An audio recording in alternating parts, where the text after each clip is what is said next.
I met with a new client a few days ago in Calabasas, and over lunch he asked me to share some prison parlance or something specific that I heard in prison. And I said, okay, I can do that. And I said to him, 6 months to the house. He said, well, what does that mean? And I said, 6 months to the house. He said, well, what does that mean? I said, let me say it for a third time. What does 6 months to the house seem like? And he's like, I don't know, tell me. I said, all right, 6 months to the halfway house. Something I frequently heard in prison were men saying that they would get started, whether it would be exercise, reading, writing, studying, building a business, connecting with their network, whatever, when they had 6 months to the house. And of course, the idea where the facts were, by then, if they had waited that long, they were never going to get started. There was no getting to the house, so to speak. And I frequently said what you do those first hours inside of a federal prison will set the tone for the whole journey. And that's what I'm going to talk about today for a few minutes. Disclosure, I'm filming this from my home office. I got kids. It's crazy. It could get loud. My daughter could run in. She's awesome. Don't know how she feels about being on film, but let's see how this goes. This is an important subject. So I lectured at USC on September 14th. What is this September 25th, September 14th. 125th time I've lectured at USC since September of 2009. Pretty cool. Welcome going back to my alma mater. My book, Ethics in Motion, remains required reading in the accounting ethics business school. And it was a great lecture. In fact, I had it filmed because I'm going to post it potentially on YouTube, but I really filmed it for my children. I have a 4-month-old son, Jason. Big boy, he's growing, something I bought for him at USC. He's already grown out of, but I keep it in my office all day. Already grown out of this. He's wearing like 8-month clothes. He's only 4 months old. And my daughter, of course, is 4. So I filmed this video at USC because someday I wanted to show them what their father did, why he went to prison, what I learned from it, for posterity, so to speak. And so while I'm unsure if I'm going to post it on YouTube, I know it's something I want them to see because I'm purposely speaking less. Despite the income that I'm giving up, I've grown a little tired of traveling the country sharing my story. At the end of my lecture, a student in the business school asked me, and I made a note of it. It was a couple of days later. I made this note. It says created September 16, 2018 at 10 a.m. I wrote at the end of, a student asked me, I finished at SC. During Q&A, a student asked me to identify bad habits I created in prison and bad habits I gave up. I've actually already filmed the video Good Habits. I'm going to post that probably in a couple of weeks. In fact, I might not post it to the end of October. And in this video, I'm going to film some bad habits that I stopped in prison. And I didn't wait till I had 6 months to the house, as the prison parlance goes. With the help of Michael Santos and other mentors, I started the moment that I got to prison, both by choice and also because I didn't have the options in front of me. So I told this student, as I tell you, what some of these habits were. As a disclosure, all of you may be perfect. I'm not indicting anyone who's watching this video. I'm not saying any of you need to make changes. I want to be clear about that. I don't want to offer sweeping generalizations about what you may need to change. The purpose of this video is to identify some habits that I changed in prison.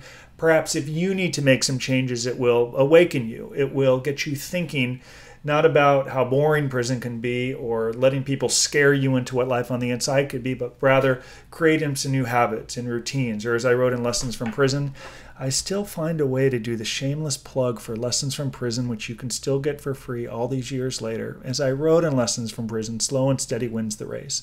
Think tortoise and the hare. And if you can begin to cultivate and create some new habits when you get there, you'll be in better shape. So what was one of the first habits I gave up? Okay, well, chewing tobacco. I love tobacco.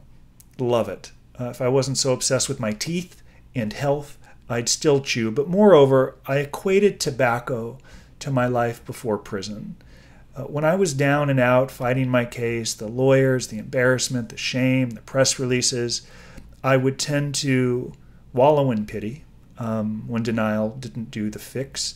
And I wasn't a drinker and I didn't do, drugs. I loved chewing tobacco, Red Man specifically. I started chewing tobacco in high school. I chewed tobacco while on the baseball team at USC. It was encouraged, even though if it wasn't allowed.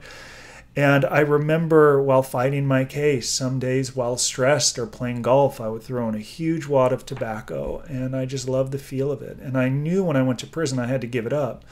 It might not have been accessible, but I began to associate my life and misery with tobacco. And one of the ways that I quit that habit was every time I craved it, I would think about sitting on my couch, fat, bloated, miserable, angry. And I'd think about throwing in a big, huge Red Man.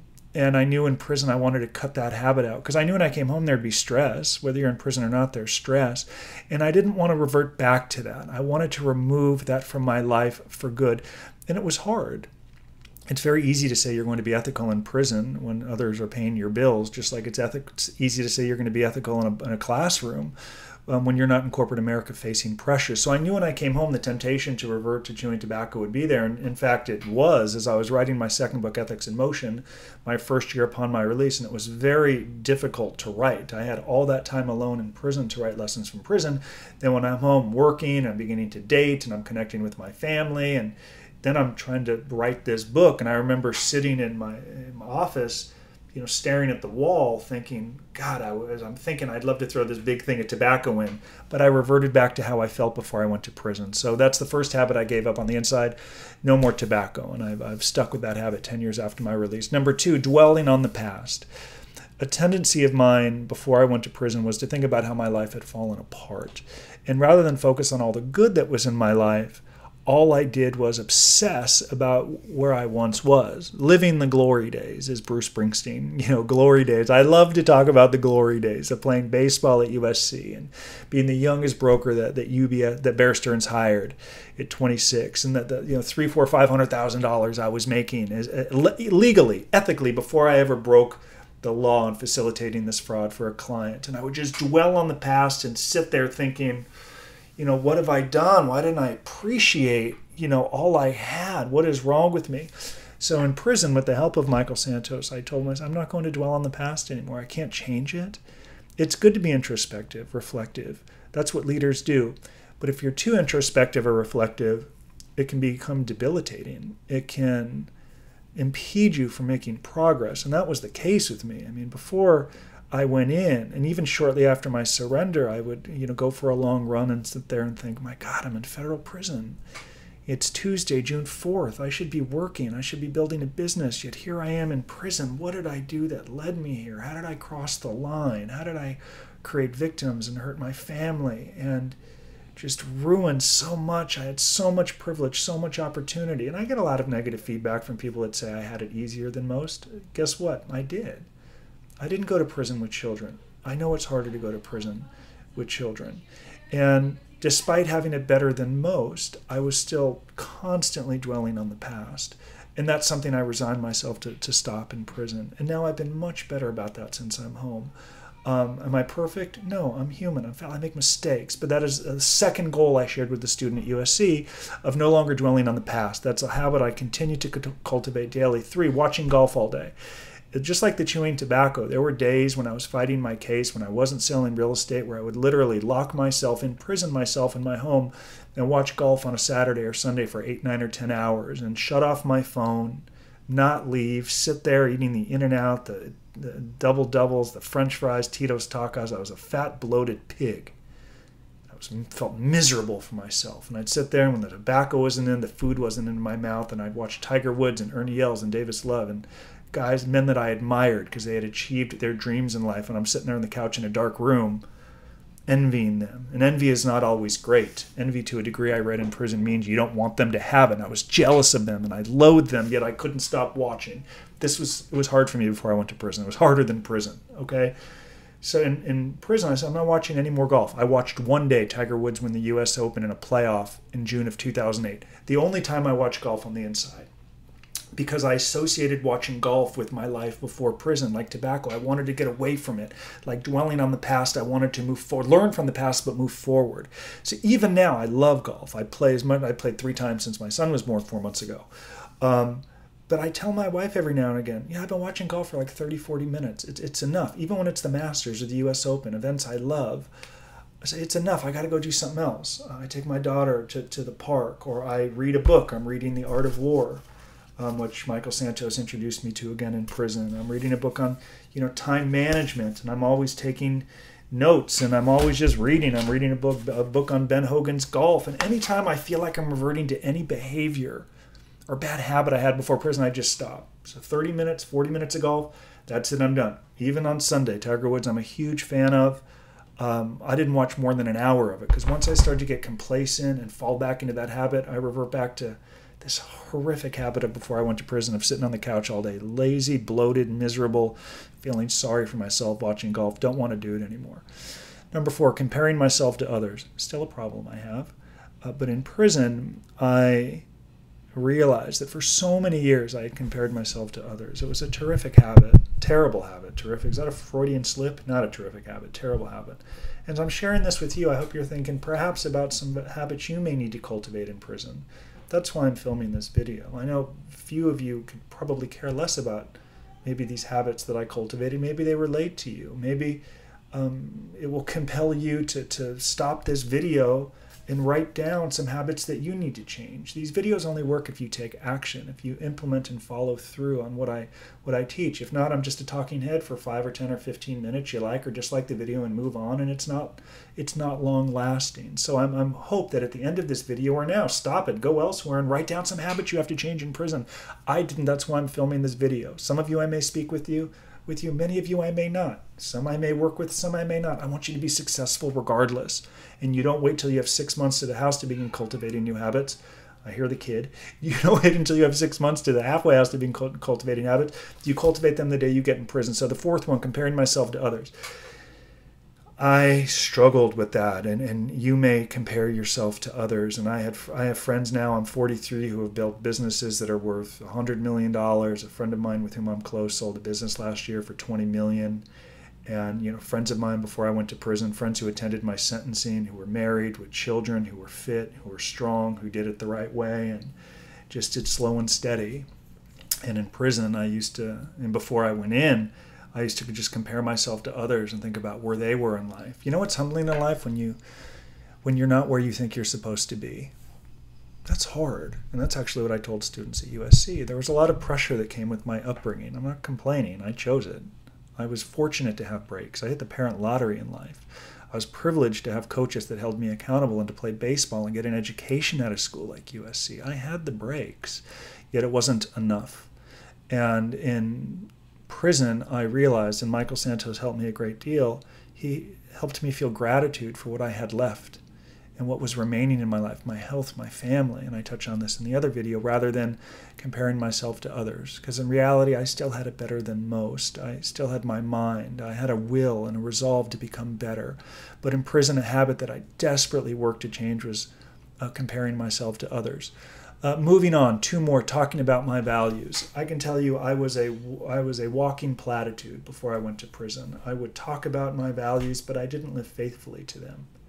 I would tell you that family was important to me, yet I neglected my family before prison. I would tell you that health was important to me, yet I had love handles and I was fat and chubby, and I'm hard on myself, but I'm telling you the truth. To do this job well, you must be vulnerable. People call me and say, I think I want to work with you. I'm afraid to tell you what I did. And I say, you know what? You didn't do anything worse than I did. I lied to a lot of people. I hurt a lot of people. You didn't do anything worse than me. My white-collar crime was bad. I hurt people. I know it. Let's talk about it. Let's open up. So I need to be authentic and vulnerable and totally transparent. I talked about values, but I didn't live faithfully to them. And Michael Santos held me accountable to that in prison. He'd say, what are your values? I would express them to him. And he'd say, well, walk me through your last week. Were you accountable to these values over the last week, whether it be family, education, reading, and developing character? I didn't go to prison. I didn't begin my career with bad intentions to break the law, but I certainly lack character, and that's what helped me across the line. So in prison, I went from just talking about my values to trying to live faithfully to them. And last but not least, I told this incredible business student at USC, in prison, I stopped focusing solely on the end. And what I mean is, when I was so focused on the end, making money, advancing my career or agenda, I didn't pay attention to the means or the way that I got there. And when you don't pay attention to the means, you can hurt a lot of people along the way. If you're so fixated on a result and you go by any means necessary, people may get hurt. And in prison, I sought to change that. And I wrote about that in Lessons from Prison. Another shameless plug is one of the biggest breakthroughs I had on the inside was that I was going to pay as much attention to the means as I did the end. And that is a significant habit that I fixed and changed in prison. And probably the most important. So some of these habits I know, stop chewing tobacco may not be that big a deal for you, but for me, an addict who had loved and played with it in my mouth for 2 decades, it was a big deal to quit. There may be some habits for you that are harder than others. For me, it was a big deal. So these are, both big and small, and but for me, perhaps stopping this obsession with the end game and getting there by all means necessary, or any means necessary, was a big change for me, and probably the most important habit, because now I pay more attention to my behavior, to things that I say and do, and recognize how it may influence and impact other people. So that's how I'm going to wrap up this video. I hope to post this in the next few days. I've been very busy with my travel. In fact, besides lecturing, I was in Oklahoma for several days. I'm seeing clients. I'm returning to Oklahoma this Sunday, the 30th. I actually have a layover in Dallas where I'm going to see 3 clients in Dallas before boarding a plane to Oklahoma that evening. And I'm going to spend several more days in Oklahoma with clients. And I'll be back home the middle of next week. And I hope to post this video before I leave on Sunday. I wish you all well. I've said that before. Whether we speak or not, I wish you success. Be deliberate, be methodical, be accountable, and make the most of the experience. And as I opened up this video with some prison parlance, I beg all of you to not wait until you have 6 months to the house to begin preparing for your inevitable release. Prepare the day you get there. And if you do, I think you'll be better and stronger and more prepared to overcome the inevitable obstacles that await any convicted felon. Thank you all very much for your time, and I hope to return with another video soon. Be well. Bye-bye.